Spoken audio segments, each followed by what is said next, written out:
রাজ smart tutorial YouTube চ্যানেলে আপনাকে স্বাগত জানাই। আজকে আমি আপনার সামনে ABTA higher secondary test paper 2023-24 অর্থাৎ যে সমস্ত আমার প্রিয় দর্শক বন্ধু 2024 সালে উচ্চ মাধ্যমিক পরীক্ষা দিতে চলেছেন এবং সাবজেক্ট রয়েছে ফিলোসফি বা দর্শন, সেই সমস্ত আমার প্রিয় ছাত্রছাত্রীদের উদ্দেশ্যে আজকের এই ভিডিওটি। এই ভিডিওটির মাধ্যমে আমি আপনার সামনে তুলে ধরতে চলেছি ফিলোসফির একটা গুরুত্বপূর্ণ পেজ, ফিলোসফির 206 পেজ। দেখুন প্রথম যে পেজটি রয়েছে, এই দেখুন ফিলোসফি যে AC6, এই 6 পেজটার A to Z সংক্ষিপ্ত প্রশ্ন এবং লজিক আজকে আপনার সামনে আলোচনা করতে চলেছি। চলে আসুন আজকের আলোচ্য টপিকে। AC6 অর্থাৎ ফিলোসফির প্রথম পেজটা আজকে এই ভিডিওটির মাধ্যমে আপনার সামনে তুলে ধরতে চলেছি। দেখতে পাচ্ছেন AC6 যে পেজটি রয়েছে, সাবজেক্ট ফিলোসফি। তো চলে আসুন ফিলোসফির প্রথম থেকে প্রশ্নগুলো আপনার সামনে আলোচনা করে দিই। তাহলে 1 গুণিত 24 ইকুয়াল টু 24। প্রথমে 24 নাম্বারটা কমপ্লিট করি, তারপরে সমস্ত লজিক কমপ্লিট করব। অর্থাৎ MCQ এবং লজিক আজকে আপনার সামনে এই ভিডিওটির মাধ্যমে সমস্ত কমপ্লিট করে দেব। প্রথম যে প্রশ্নটি তুলে ধরব, লোগোস শব্দটির অর্থ কি? যার উত্তরটা হবে চিন্তা। আমি শুধু অ্যাপ্রোপ্রিয়েট উত্তরগুলো বলে বেরিয়ে যাচ্ছি। 2 নম্বর প্রশ্ন, যুক্তিবিদ্যার জনক হলেন অ্যারিস্টটল। 3 নম্বর প্রশ্ন, তর্কবিদ্যাকে সর্বশাস্ত্রের প্রদীপ বলেছেন অন্নং ভট্ট। 4 নম্বর প্রশ্ন, আমি বিদ্যালয়ে যাব না, এটি একটি বাক্য। 5 নম্বর প্রশ্ন, বাক্য বলা হয় চিন্তার প্রকাশকে।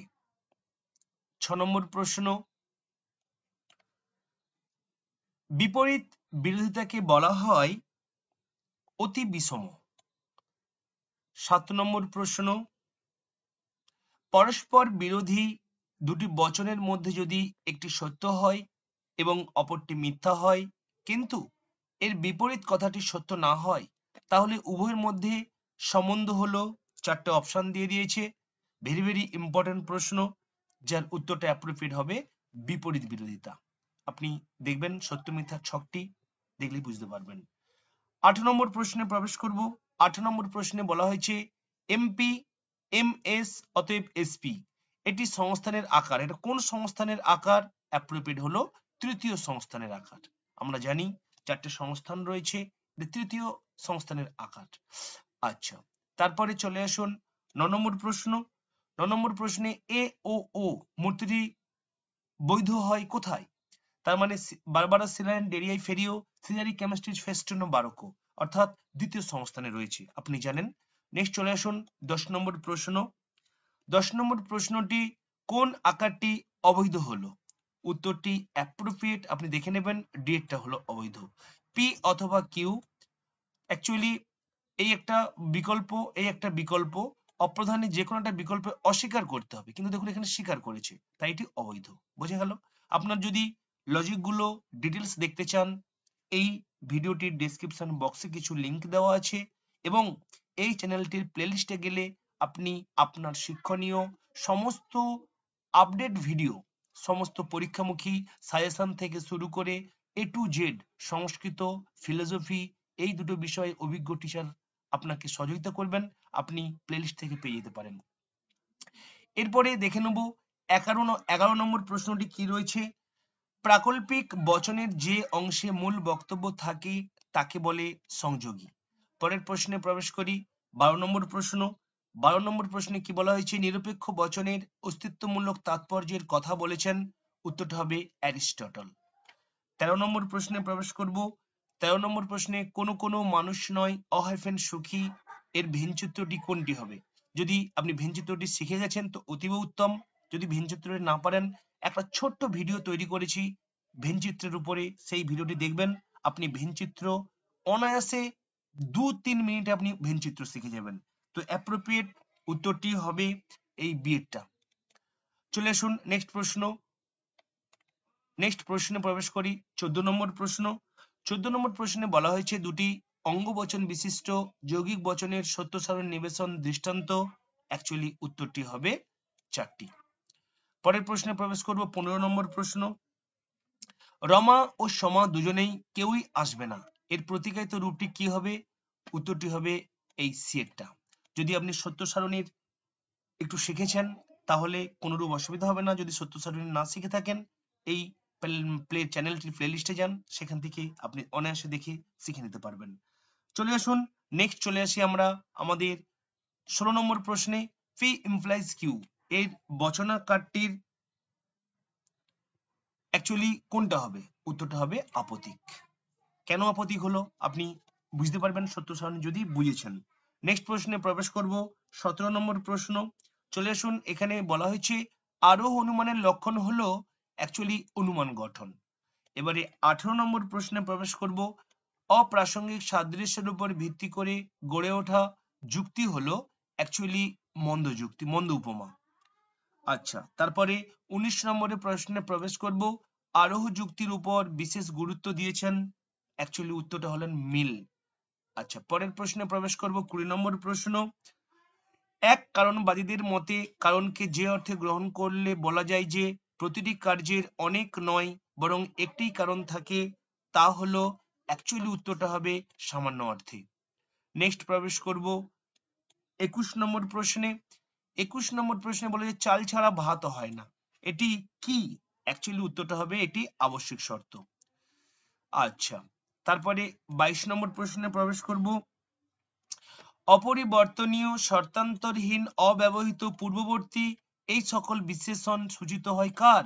কারণের গুণগত লক্ষণে। আচ্ছা, গুণগত দিক থেকে মনে রাখবেন, যখনই থাকবে অপরিবর্তনীয় শর্তান্তরহীন অব্যবহৃত পূর্ববর্তী ঘটনা, সেটি হলো কারণের গুণগত লক্ষণ। তাহলে পরিমাণগত কি না, কারণ হলো কার্যের সমান, সেখানে পরিমাণের দিক থেকে বলে যাচ্ছে। ঠিক আছে, তাহলে পরিমাণটা বুঝতে পেরেছেন। আচ্ছা, তারপরে নেক্সট প্রশ্ন চলে আসি। পরবর্তী 23 নম্বর প্রশ্নে প্রবেশ করি।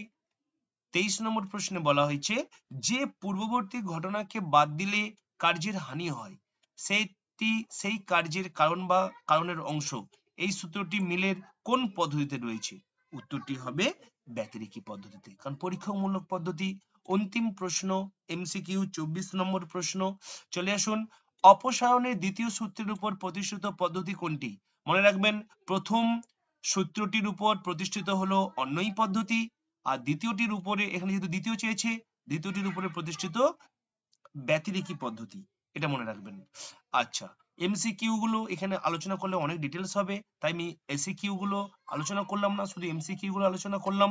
যদি ডিটেলস পেতে চান, সমস্ত সংক্ষিপ্ত এই চ্যানেলটির প্লেলিস্টে রেডি করা আছে, সেখান থেকে আপনি প্রত্যেকটা চ্যাপ্টার ওয়াইজ যুক্তি থেকে শুরু করে বচন, বচনের বিরোধিতা, নিরপেক্ষ ন্যায়, বলীয় ভাষ্য, সত্য সারণী, আবর্তন বিবর্তন, অমধ্যম অনুমান, তারপরে প্রাকল্পিক বৈকল্পিক, সমস্ত রেডি করে দেওয়া আছে, আপনি সেখান থেকে দেখে নিতে পারেন। চলে আসুন, এরপর আমরা দেখে নেব সমস্ত লজিক গুলো। 3 দাগের যে লং প্রশ্ন রয়েছে বা লজিক, নিম্নলিখিত প্রশ্নগুলির উত্তর দাও, বিকল্প প্রশ্নগুলি লক্ষণীয়। পাঁচটি প্রশ্ন করতে হবে, 8 নম্বরের 40। চলে আসুন 40 নাম্বার আপনার সামনে তুলে ধরি।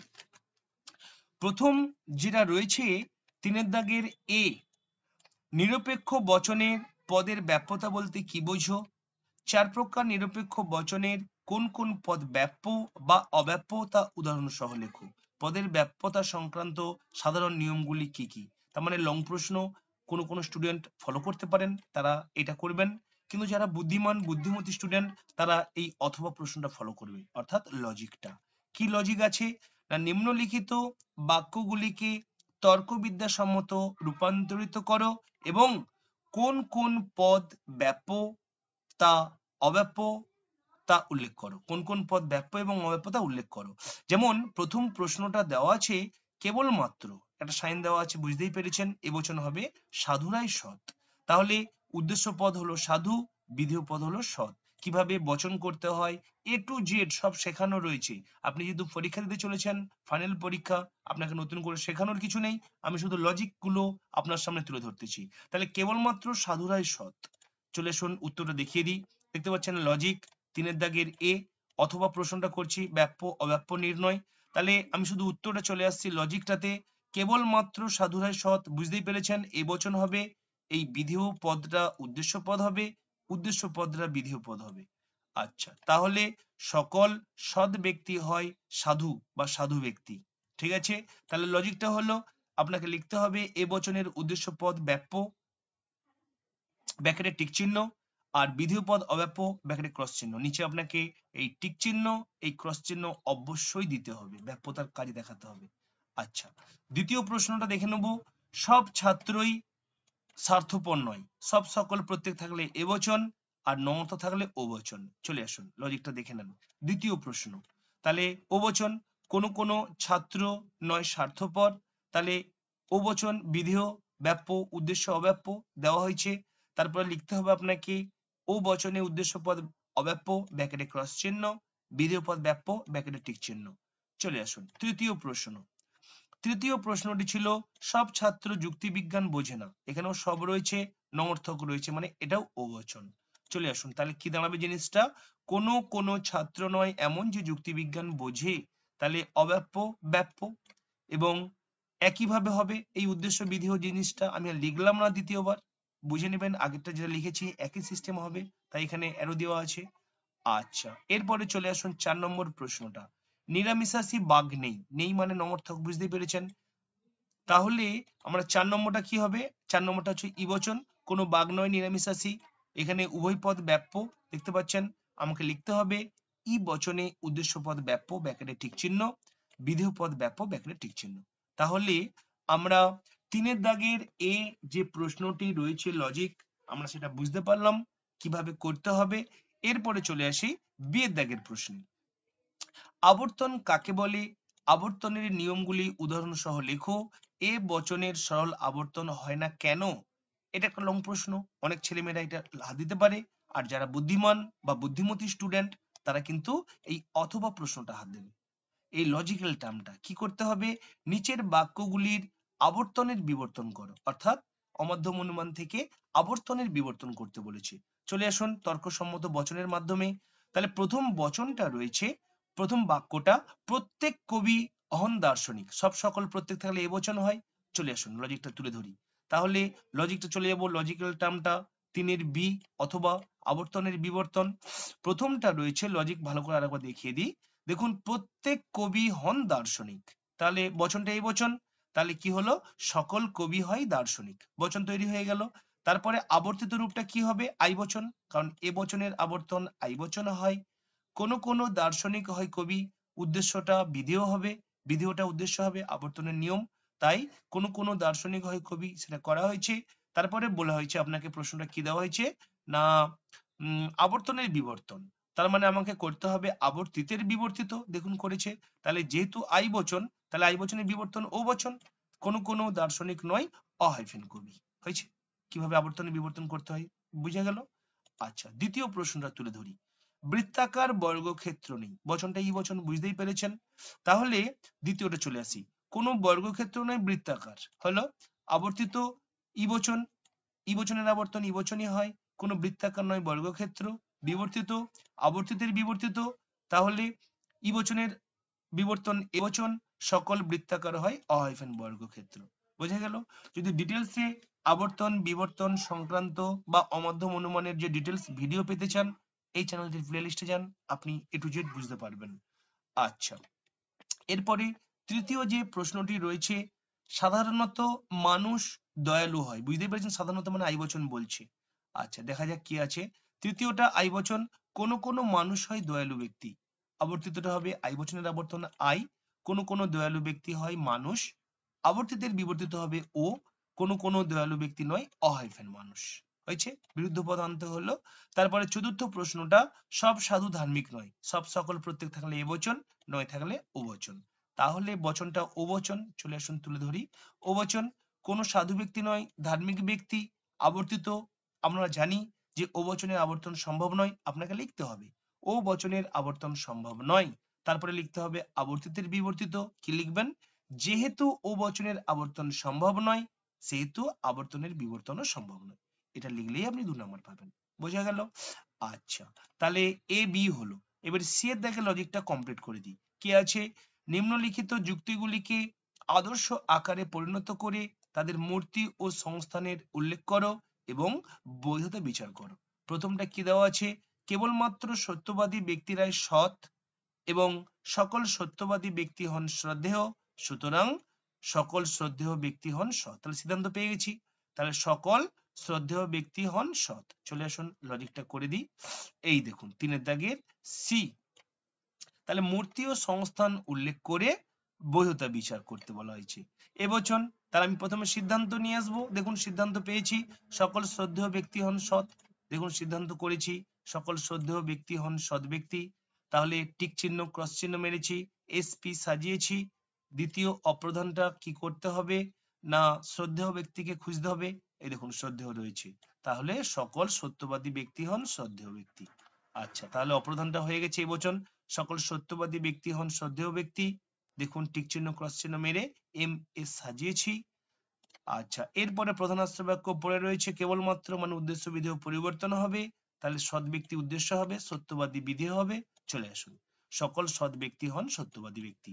টিক ক্রস মেরে এমপি এসপি সাজানো হয়েছে, পক্ষপদ সাধ্যপদ হেতুপদ। তাহলে দেখা গেল বিচার করতে গিয়ে প্রথমে যেটা বিচার্য বিষয় পক্ষপদ, দেখুন ব্যাপ্য হয়েছে সিদ্ধান্তে, কিন্তু অপ্রধানাস্ত্র বাক্যে পক্ষপদ ব্যাপ্য হয়নি। আমরা নিরপেক্ষণের নিয়মে জানি যে যে পদ আশ্রয় বাক্যে ব্যাপ্য নয় সেই পদ সিদ্ধান্তে ব্যাপ্য হতে পারবে না। নিরপেক্ষণের ৪র্থ নিয়মে বলা হয়েছে, সেই নিয়মটা লঙ্ঘন করেছে, তাই এখানে অবৈধ পক্ষদোষে দুষ্ট হয়েছে। তাহলে আপনি যে 3টে লজিক করলেন, এই যে 3টে বচন, এর জন্য আপনাকে 1.5 নাম্বার বরাদ্দ করা হলো। এই যে আপনি দোষ বা বৈধমূর্তি বলবেন, এর জন্য 1 নাম্বার বরাদ্দ করা হলো। আর ব্যাখ্যা ও বিচার আপনাকে লিখতে হবে, এর জন্য 1.5 নাম্বার। তাহলে কি ব্যাখ্যা লিখতে হবে? আশা করছি বুঝতে পেরেছেন। তবু আমি একবার আপনার সুবিধার্থে বলে দিই, একটু শুনে নেন। প্রথমে লিখবেন, এটি একটি অবরোহমূলক অনুমান। এখানে অবৈধ পক্ষদোষে দুষ্ট হয়েছে, এটি অবৈধ পক্ষদোষে দুষ্ট হয়েছে। এখানে পক্ষ পদ হলো শ্রদ্ধেয় ব্যক্তি। সিদ্ধান্তে এ বচনের উদ্দেশ্য স্থানে থাকায় ব্যাপ্য হয়েছে, কিন্তু অপ্রধান আশ্রয় বাক্যে বিধেয় স্থানে থাকায় এ বচনের বিধেয় স্থানে থাকায় ব্যাপ্য হয়নি। কেননা এ বচন কেবলমাত্র উদ্দেশ্য পদকেই ব্যাপ্য করে, বিধেয় পদকে ব্যাপ্য করে না।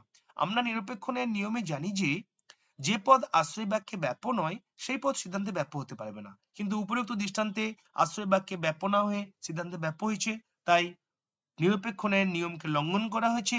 অতএব এটি একটি অবৈধ পক্ষদোষে দুষ্ট হয়েছে। যেটা লজিক করেছেন সেটাকে আপনি দেখিয়ে দিবেন, প্রমাণ ব্যাখ্যা ও বিচার হয়ে গেল। আচ্ছা, নেক্সট চলে আসুন, পরবর্তী নিরপেক্ষণের কি বৈধতা বিচার রয়েছে সেটা দেখে নেওয়া যাক।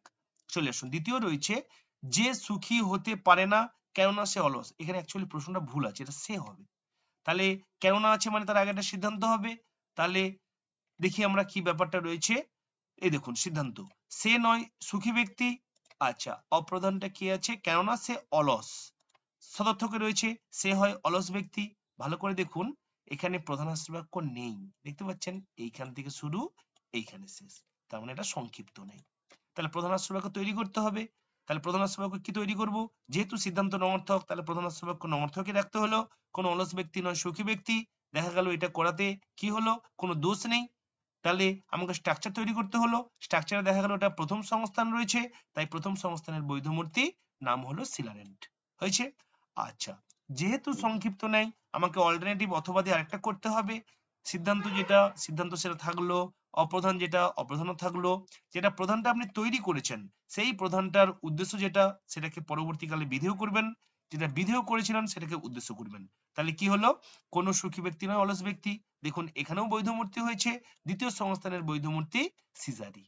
বোঝা গেল, সংক্ষিপ্ত নেই হলে দ্বিতীয়বার এইভাবে অথবা দিয়ে আর একবার করে দেবেন, যেটা নেই সেটাকে অল্টারনেটিভ করে দেবেন। যেমন এখানে প্রধান আশ্রয় বাক্য ছিল না, প্রধান আশ্রয় বাক্যটা যেটাকে উদ্দেশ্য করবেন একবার ওটাকে পরবর্তীকালে বিধেয় করে দেবেন, যেটাকে বিধেয় করবেন ওটাকে পরবর্তীকালে উদ্দেশ্য করে দেবেন। দুটোই ব্যাখ্যা এইভাবে করতে হবে, ব্যাখ্যা ও বিচার এইভাবে লিখতে হবে। কারণ লজিকের জন্য 1.5 নাম্বার, দোষ বা বৈধমূর্তির জন্য 1 নাম্বার, ব্যাখ্যা ও বিচারের জন্য 1.5 নাম্বার, 4 নাম্বার থাকে। তাহলে 3 নম্বর স্টেপ পর্যন্ত ক্লিয়ার। 4 নম্বর ডি এ চলে আসুন এবারে। 5-এর ডি, 5-এর ডি কি রয়েছে, মিলের সহপরিবর্তন পদ্ধতি, লং প্রশ্ন। আচ্ছা, অথবা দিয়েছে একটি বায়ুশূন্য স্থানে কখনো ঘণ্টাধ্বনি শোনা যায় না, সুতরাং বায়ুর উপস্থিতির শব্দ শোনার কারণ পদ্ধতিটি ব্যাখ্যা করো। অ্যাকচুয়ালি এটা হচ্ছে ব্যতিরেকি পদ্ধতি। চলে আসুন, তাহলে দেখতে পাচ্ছেন 3-এর ডি, এখানে লং কোশ্চেন অ্যাকচুয়ালি দেওয়া হয়েছে মিলের সহপরিবর্তন পদ্ধতি দেওয়া হয়েছে একটা, অথবাটা দেওয়া হয়েছে ব্যতিরেকি পদ্ধতি। আচ্ছা, এরপরে আমরা দেখে নেব ই, অর্থাৎ নিচের আরোহ যুক্তিগুলি বিচার করো এবং কোনো দোষ থাকলে তা উল্লেখ করো। অর্থাৎ এখানে দোষ বিচারের কথা বলা হচ্ছে, তাহলে অ্যাকচুয়ালি প্রথম এটা 2 নম্বর করে দিচ্ছে, 1 নম্বর হবে যখনই পরীক্ষা দিতে যাওয়ার আগে ডিম খায় কোনো ব্যক্তি, সেদিন তার পরীক্ষা খারাপ হয়, সুতরাং ডিম অশুভ। অ্যাকচুয়ালি এখানে কিছুটা অ্যাভয়েড করে গেছে, মানে ব্যাপারটা হচ্ছে এটা প্রশ্নটা এরকমই হলে আমার প্রিয় ছাত্র এবং ছাত্রীদের বুঝতে সুবিধা হতো যে যখনই সে পরীক্ষা দিতে যাওয়ার আগে ডিম খেয়েছে তখনই পরীক্ষা খারাপ হয়েছে, কিন্তু যখন সে পরীক্ষা দিতে যাওয়ার আগে ডিম খায়নি তার পরীক্ষা ভালো হয়েছে। অর্থাৎ যেদিন সে পরীক্ষা দিয়ে ডিম খেয়ে সেদিন পরীক্ষা খারাপ হয়েছে, যেদিন ডিম খায়নি সেদিন পরীক্ষা ভালো হয়েছে, সুতরাং ডিম হলো অশুভ। যদি এরকমটা থাকতো তাহলে আমার ছাত্রছাত্রীদের বুঝতে সুবিধা হতো। চলে আসুন, অ্যাকচুয়ালি এটা কি হবে উত্তরটা বলে দিই। অ্যাকচুয়ালি দোষ বিচার করতে গেলে এখানে অন্যই পদ্ধতি, অন্যই ব্যতিরেকি পদ্ধতি প্রয়োগ করা হয়েছে, কারণ একটা সদর্থক দৃষ্টান্ত আর একটা নমর্থক দৃষ্টান্ত রয়েছে। যেদিন পরীক্ষা দিতে যাওয়ার আগে ডিম খায় সেদিন পরীক্ষা খারাপ হয়, এটা সদর্থক। তারপর নমর্থক দিচ্ছি, যেদিন পরীক্ষা দিয়ে যাওয়ার আগে ডিম খায় না সেদিন পরীক্ষা ভালো হয়। তাহলে একটা সদর্থক নমর্থক দুটো থাকলে অন্যই ব্যতিরেকি পদ্ধতি হয়। বোঝা গেল? তারপর একটু ব্যাখ্যা বিচার করে দেবেন, বাস হয়ে গেল। আচ্ছা, তারপরে দ্বিতীয়টা দেখে নিই। দ্বিতীয়টা কি রয়েছে, শীতের পরেই বসন্ত আসে, কাজেই শীত হলো বসন্তের কারণ। এটা হলো সহকার্যকে কারণ বা কার্য মনে করে জন্তু দোষ। তারপর একটু ব্যাখ্যা করে দেবেন, বাস হয়ে গেল। তাহলে প্রিয় ছাত্র এবং ছাত্রীরা, আপনার পরীক্ষার উপযোগী করে 2024 সালে যারা পরীক্ষা দিতে চলেছেন ফেব্রুয়ারি মাসে, প্রথম যে টেস্ট পেপারের পেজ আপনার সামনে তুলে ধরলাম 6 নম্বর পেজটা, শুধু তাই নয়, এর পরে আপনার সামনে সংস্কৃতের পরবর্তী টেস্ট পেপারের পেজগুলো তুলে ধরবো। আগেও কিছু পেজ আলোচনা করেছি সংস্কৃত, এবং পরবর্তীতেও আলোচনা করব সংস্কৃত এবং ফিলোসফি। এই দুটো পেপার আপনার সামনে আপনার পরীক্ষার উপযোগী করেই প্রস্তুত করে দেওয়া হচ্ছে, এবং টেস্ট পেপার কমপ্লিট হয়ে গেলে আপনার পরীক্ষার উপযোগী করে একেবারে ফাইনাল সাজেশন নিয়ে উপস্থিত হব। তো এই ছিল আজকের আপডেট ভিডিও। যদি এই আপডেট ভিডিওটি আপনার এতটুকু উপকার এসে থাকে, প্লিজ লাইক এবং কমেন্ট করতে ভুলবেন না। আপনার একটা লাইক পরবর্তী এরকম আপডেট ভিডিও তৈরি করতে আমাকে অনেক অনেক উৎসাহ দেবে। আর সর্বোপরি যদি আপনি এখনো আমাদের ছোট্ট পরিবারের সদস্য না হয়ে থাকেন, প্লিজ চ্যানেলটিকে সাবস্ক্রাইব করে আমাদের ছোট্ট পরিবারের সদস্য হয়ে উঠুন। Thank you.